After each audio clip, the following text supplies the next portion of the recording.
emeğimizin, öğretmenlerin, öğrencilerin emeğinin karşılığını almak için inşallah cumartesi hummalı bir çalışmayla start veriyoruz.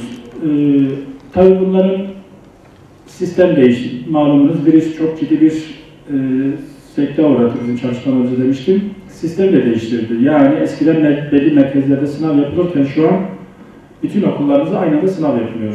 Tabii okullarımızın bazıları karantinada, bazı beldelerimiz karantinada, bazı apartmanlar karantinada. Ondan dolayı öğrencilerin sınava ulaşmasında da bazı sıkıntılar yaşıyoruz. Ve öğretmenlerimizin çoğu burada olmadığı için görevlendirmede de çok ciddi sorun yaşadık. 1779 tane öğretmen görevlendirdik. Yani bu bile çok ciddi bir emek istedi. Her gün değişiyor. Bazı öğretmenlerimiz hasta, Covid'li çıktı. Bazı öğretmenlerimiz dışarıda, memlekette gelmek istemediler ve en nihayetinde Allah'a şükür bugün itibariyle Siirt bütün görevlendirmelerini tamamlamış. Bütün okulları dezenfekte edilmiş, belediye tarafından ve bizim kendi Milli Eğitim Müdürlüğümüz tarafından. Bütün okullardaki çalışmaları hemen hemen bitip sınava sorunsuz bir şekilde hazır bekliyoruz. Dediğim gibi belediye tarafından bütün okulların dezenfekte edildi. Velilerimiz rahat olsunlar, öğrencilerimiz rahat olsunlar. Çok sağlıklı bir okul ortamı onları bekliyor. Geldikleri zaman, bugün az önce son dakika haberi siz basın mensupları duymuşsunuzdur. Türkiye'de sokağa çıkma yasağı ilan edilecek. Cumartesi günü kısmi sokağa çıkma yasağı ilan edilecek. Sadece sınavla ilgili kişiler ve öğrenci, veli, öğretmen sokağa çıkabilecek. Diğer vatandaşlarımız o gün sokağa çıkmayacaklardır. Bu çok rahatlattı bizi. Öğrenci 9.30'daki sınava yarım saat kala, 1 saat kala ne zaman gelmek istiyorsa gelir. Bahçeye geldikten sonra velisi bahçeye girmeyecektir. Sizin vasıtanızda bunu ısrarla defalarca söyledik, tekrar söylemek istiyoruz. Hiçbir öğrenci velisi okul bahçesine alınmayacak. 81 yıllık uygulama bu. Sadece öğrencimiz gelecek. Öğrencimiz geldikten sonra görevlilerimiz bunları karşılayacak öğrencimizi. Bizim her okulda bir dezenfekte alanı oluşturduk. Böyle bir masa oluşturduk. Masanın başında maske, dezenfektan, ayak dezenfektörü, el dezenfektanı olacak. Öğrenci geldiğinden itibaren kendi maskesini çıkarıp çöpe atacak. Biz buna sıfır kullanılmamış maske vereceğiz. Maskeden sonra el ve ayak dezenfektesini yapıp bahçede bekletilmeden içeri alınacak. Eski sınav sisteminde yarım saat kala öğrencileri alıyorduk. Şu an direkt alıyoruz. Sınıfına girdiği zaman da yine dezenfekte edilecek.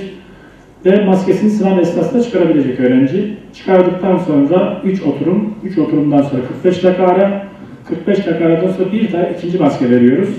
Yani öğrencilerimizin sağlığını tehlikeye atacak hiçbir şeyimiz yok. Bu çok en ince ayrıntılarında de tedbirlerimiz alındı. Kuryelerimiz tamamen tulum maske, siberlik maske takacaklar. Bunlarda herhangi bir sıkıntımız yok. Araçlarımız, taşımadaki araçlarımız hepsi dezenfekte edilmiş. Şoförler aynı şekilde bütün tedbirler alınmış. Bunlarla ilgili herhangi bir sıkıntımız yok.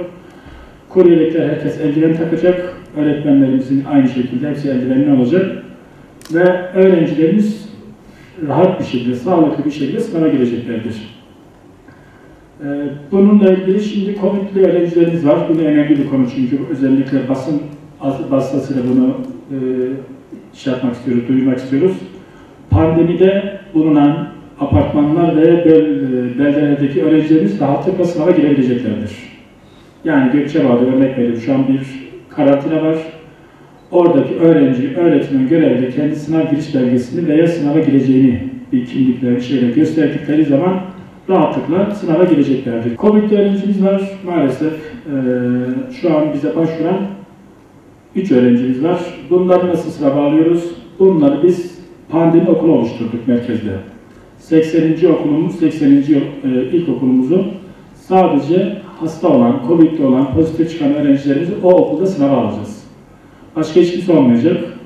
Bunları nasıl alıyoruz? Ya ambulansla ya kendimiz özel araçlar tahsis ettik. Transitlerle kendi müdürlüğümüz tarafından şu an hazır bekletiliyor. Bunları biz alıyoruz öğrencilerimizi. Evlerinden veya hastanede yatıyorsa inşallah yetmiyordur. Hastaneden alıyoruz. Okula getiriyoruz. Aynı şekilde 100 maskeli N95 sağlık kullandığı maskelerle getirtiyoruz. Orada fazla tedbir almışız. Ek koruyucu tedbirler de almışız. Orada sınava girecek. Girdikten sonra aynı araç bir şekilde dezenfekte edilmiş araçta tekrar evlerine bırakılacak. Bize başvuran bütün öğrencilerimizin sınava girmeleri için bütün tedbirleri aldık. Bazen kamuoyunda böyle yanlış bir algı var. Geçen toplantıda böyle bir toplantı yapmıştık. Dedik ki Bu sınav ekstra bir sınav. Ekstra bir çaba gerektiren bir sınav. Çok ciddi emek veriyoruz. Sanki bazı öğrencileri sınava sokulmaması ile ilgili bize duyumlar geldi. İşte Milli Eğitim bazı öğrencileri sınava sokmak istemiyor veya başarısını yükseltmek için. Kesinlikle bizim böyle bir ne niyetimiz var ne bir çalışmamız var. 10.160 öğrencimizin hepsi sınava girecek şekilde çalışmalarımızı yapıyoruz. Arkadaşlar, pandemide olan, karantinada olan veya Covid'li öğrenciler eğer gerçekten yıl içerisindeki başarısı çok düşükse, hiçbir şekilde emek vermemişse, denemelerde sıfır net yapıyorsa, bunların ailelerine ulaşın, deyin ki ya bu sınav zorunlu bir sınav değildir.